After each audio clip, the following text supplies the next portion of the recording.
नमस्कार मित्रांनो, स्वागत आहे तुमचं आमच्या चॅनलवर। खूप वर्षापूर्वीची गोष्ट आहे। विजयनगर नावाच्या राज्यात रविराज नावाचा एक राजा राज्य करत होता। राजा रविराज अत्यंत कुशल धनुर्धर होता। धनुष्यबाण चालवण्यात त्याचा हात इतका सफाईदार होता की तो अगदी अचूक निशाणा साधत असे। उडणाऱ्या पक्ष्यांना लक्ष्य करणे हा त्याचा आवडता खेळ होता। या छंदासाठी तो अनेकदा निरपराध पक्ष्यांचा बळी घेत असे। आपल्या नेमबाजीवर राजाला फार मोठा गर्व होता। जगात स्वतःपेक्षा श्रेष्ठ धनुर्धर कोणीच नाही असा त्याचा ठाम समज होता। या छंदामुळे तो राज्यकारभाराकडे दुर्लक्ष करू लागला होता। संपूर्ण राज्याचा कारभार मंत्र्यावर आणि वजिरावरच अवलंबून होता। राजाची पत्नी सुंदरी ही मात्र राजाच्या या छंदाने अजिबात समाधानी नव्हती। निरपराध पक्ष्यांचा बळी जाणे आणि राज्यकारभारात होणारी दुर्लक्षिता ही दोन्ही कारणे तिच्या मनाला खूप बोचत होती। तरी सुद्धा राजा वारंवार स्वतःच्या तोंडाने आपल्या नेमबाजीची स्तुती राणीसमोर करत असे। राणीला हे आवडत नसले तरी ती राजासमोर काहीही बोलत नसे। एक दिवस मनाने खूप दुःखी झालेली राणी सुंदरी माहेरी गेली आणि आपल्या आईला सगळी हकीकत सांगितली। राजाच्या धनुर्विद्येच्या वेडामुळे राज्याचा कारभार कसा ढासळत आहे आणि तो कसा निरपराध पक्ष्यांचे प्राण घेत आहे। शेवटी ती म्हणाली, आई, आता तूच सांग, मी काय करू? तेव्हा तिच्या आईने तिला धीर दिला आणि म्हणाली, काळजी करू नकोस बाळा, या संकटातून मी तुला बाहेर काढीन, पण तू माझ्या सांगण्यानुसारच वाग। मग आईने तिच्या कानात एक योजना सांगितली। सगळी योजना ऐकून राणी म्हणाली, खूप छान आई, मी अगदी तसंच करीन। मग दुसऱ्या दिवशी संध्याकाळी राजा नेहमीप्रमाणे आपल्या नेमबाजीबद्दल विचारू लागला। सुंदरी, या जगात माझ्यासारखा धनुर्धर दुसरा कोणी आहे का? राणी म्हणाली, महाराज, जर परवानगी असेल तर मी मनातली गोष्ट सांगू का? जर तुम्हाला खरोखर जाणून घ्यायचे असेल की या जगात तुमच्यापेक्षा श्रेष्ठ धनुर्धर आहे की नाही, तर त्यासाठी तुम्हाला संपूर्ण जग फिरावे लागेल। घरात बसून उत्तर मिळणार नाही। राजा म्हणाला, मग ठीक आहे, मी आजच निघतो, पण जर माझ्यापेक्षा श्रेष्ठ धनुर्धर कोणी सापडला नाही तर तू जे म्हणशील ते मी करीन। राणीने अट घातली, जर तुम्ही जिंकलात तर मी तुम्हाला जगातील सर्वोत्तम धनुर्धर मान्य करीन, पण जर मी जिंकले तर तुम्ही 1 वर्षभर मला तुमचा चेहरा दाखवणार नाही। राजाने अट मान्य केली आणि तो प्रवासाला निघाला। 1 आठवडा तो निरुद्देश फिरत राहिला। अखेर एका ठिकाणी त्याला धनुष्यबाण हातात धरलेला एक माणूस दिसला। राजा त्याच्याकडे गेला आणि त्याने विचारले, तू शिकार करत आहेस का? तो माणूस म्हणाला, शिकार मी आधीच केली आहे, आता ती खाली पडण्याची वाट पाहतोय। राजाने स्वतःची ओळख करून दिली। त्या माणसाचे नाव धनुषराज होते। राजा आपली नेमबाजी सांगत गर्वाने म्हणाला की आपल्यासारखा धनुर्धर कोणी नाही। हे ऐकून धनुषराज जोरात हसला आणि म्हणाला, दुर्दैवाने तू अट हरलास। तेवढ्यात एक जखमी पक्षी त्यांच्या पायाशी येऊन पडला। राजा अचंबित झाला। धनुषराज म्हणाला, हा मी 1000 मैल दुरून 300 फूट उंचीवरून मारलेला शिकार आहे। राजाने बाण तपासला आणि सत्य समजले। आपली हार मान्य करून तो धनुषराजाबरोबर राहू लागला। प्रवासात पुढे जाताना ते एका पर्वताजवळ पोहोचले। तिथे एक मनुष्य मोठ्याने हसत होता। तो म्हणाला की त्याचे नाव गिधाडराज असून तो 400,000 मैल दूरपर्यंत पाहू शकतो। तीनही जण मित्र झाले आणि एकत्र प्रवास करू लागले। एका भयानक जंगलात पोहोचल्यावर राजा बूतराजला एकटा उभा असलेला एक माणूस दिसला। तो असा भयंकर जंगलात एकटा काय करत असेल असा विचार राजा करू लागला आणि त्याच्याकडे गेला. राजाने त्याला विचारले, मित्रा, या भयानक जंगलात तू एकटा काय करत आहेस? तो माणूस म्हणाला, मी लाकूड कापतो. चांगल्या लाकडाच्या शोधात मी माझ्या घरापासून तब्बल 4 लाख मैल दूर आलो आहे. येथे भरपूर सुकं लाकूड मिळेल. हे ऐकून राजा पूर्णपणे चकित झाला. तो म्हणाला, फक्त लाकूड कापण्यासाठी तू 4 लाख मैल दूर आलास? हे कसं शक्य आहे? तो माणूस म्हणाला, हे खरं आहे. माझं घर उत्तर दिशेला इथून सुमारे 40,000 मैल दूर आहे. राजाला त्याच्या बोलण्यावर संशय आला. तो म्हणाला, तू आमची थट्टा करत असशील. एवढं अंतर कोणी चालत येऊ शकतं का? आणि तुझ्याकडे घोडाही दिसत नाही. तो माणूस हसून म्हणाला, मला घोड्याची गरज नाही. मी घोड्यापेक्षा 100 पट वेगाने धावू शकतो. मी 1 मिनिटात 1000 मैल अंतर पार करू शकतो. माझं नाव धृतराज आहे. राजा म्हणाला, तू खरं बोलतोयस की नाही ते आताच कळेल. मित्र गिधाडराज, जरा पाहून सांग की धृतराज खरं बोलतो आहे का? गिधाडराज म्हणाला, मी आत्ताच पाहतो. क्षणातच तो म्हणाला, उत्तर दिशेला 40,000 मैल दूर एक कडुलिंबाचं झाड आहे. त्या झाडाच्या सावलीत एकच घर आहे. तेच धृतराजचं घर आहे. यानंतर सर्वांनी आपापली विशेष कौशल्ये एकमेकांना सांगितली. सर्वांचे गुण ऐकून धृतराज म्हणाला, मित्रांनो, मी घरी एकटा असल्याने फार उदास झालो होतो. तुम्ही मला तुमच्यासोबत ठेवणार का? धनुषराज म्हणाला, का नाही मित्रा, आम्ही सगळे जगभ्रमणाला निघालो आहोत. तूही सोबत असशील तर अधिक आनंद होईल. अशा प्रकारे तिघांचे 4घे मित्र झाले. प्रवास करत करत ते एका नगरात पोहोचले. धृतराज मात्र आधीच तेथे पोहोचला होता. नगरात शिरताच राजा म्हणाला, हे आश्चर्य आहे. सगळे बाजार बंद आहेत. रस्ते सुनसान आहेत. नक्की काय कारण असावे? गिधाडराज म्हणाला, मला जवळच एका झाडाखाली काही लोक बसलेले दिसत आहेत. आपण त्यांच्याकडे जाऊन विचारूया. थोड्याच वेळात ते त्या झाडाखाली पोहोचले. तिथे एक वृद्ध माणूस होता. तो म्हणाला, मित्रांनो, तुम्ही कोण आहात?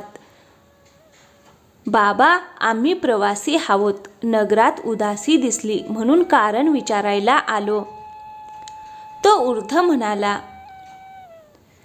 भावांनो, आमच्या राजाला एकच पुत्र आहे, पण तो सध्या भयंकर आजाराने ग्रस्त आहे.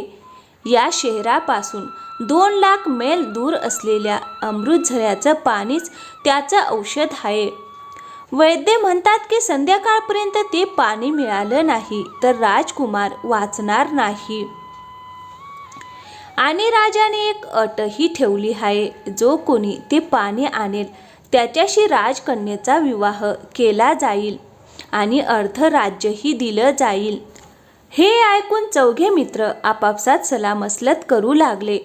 थोड्या वेळाने ते वृद्धाला म्हणाले, बाबा, आम्हाला राजवाडा दाखवा. आम्ही 1 तासाच्या आत ते पाणी आणू शकतो. वाट विचारून 4घे राजवाड्यात पोहोचले. दरबाराने त्यांना राजासमोर नेले. राजा म्हणाला, मला तुमच्या बोलण्यावर विश्वास बसत नाही, पण मी तुम्हाला एक अट घालून पाठवतो. जर तुम्ही अपयशी ठरलात तर तुमच्या 4घांचेही शिरच्छेद केले जातील. तेव्हा वेगवान धृतराज म्हणाला, महाराज, मला ही अट मान्य आहे. हे ऐकून उरलेले 3घे मित्र घाबरले. धनुषराज म्हणाला, आम्हाला ही अट मान्य नाही. जर कोणत्याही कारणाने उशीर झाला तर आम्ही विनाकारण प्राण गमावू. धृतराज म्हणाला, असं काहीही होणार नाही. मला माझ्या वेगावर पूर्ण विश्वास आहे. संकटात मित्र मित्राच्या कामी येत नाही तर कोण येणार. शेवटी सगळ्या मित्रांनी संमती दिली. धृतराज वैद्याकडून वाट विचारून अमृत कलशाकडे धावू लागला. थोड्या वेळाने गिधाडराज त्याच्यावर नजर ठेवू लागला. राजा भूतराज म्हणाला, प्रिय गिधाडराज, पाहून सांग की धृतराज सध्या कुठे आहे आणि झऱ्यापासून किती दूर आहे.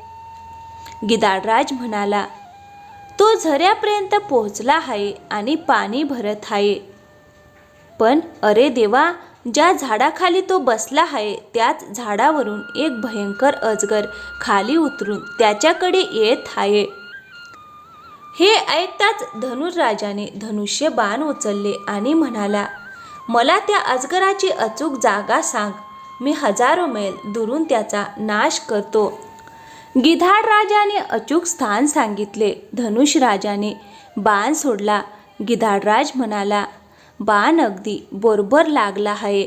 अजगराची पकड सैल होत आहे. आता तो मरत आहे. थोड्याच वेळात धृतराज वेगाने राजवाड्यात पोहोचला.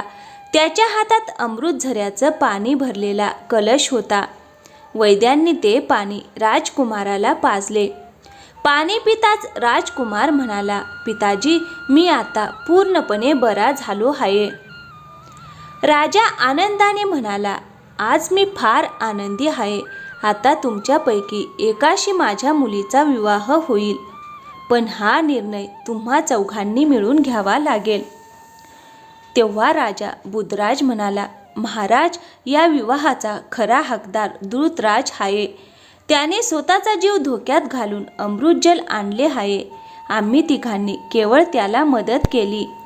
तेवढ्यात धनुषराज पुढे येऊन म्हणाला, हे खोटं आहे महाराज, ही संपूर्ण योजना माझी होती. हे ऐकून सगळेच आश्चर्यचकित होऊन धनुषराजाकडे पाहू लागले.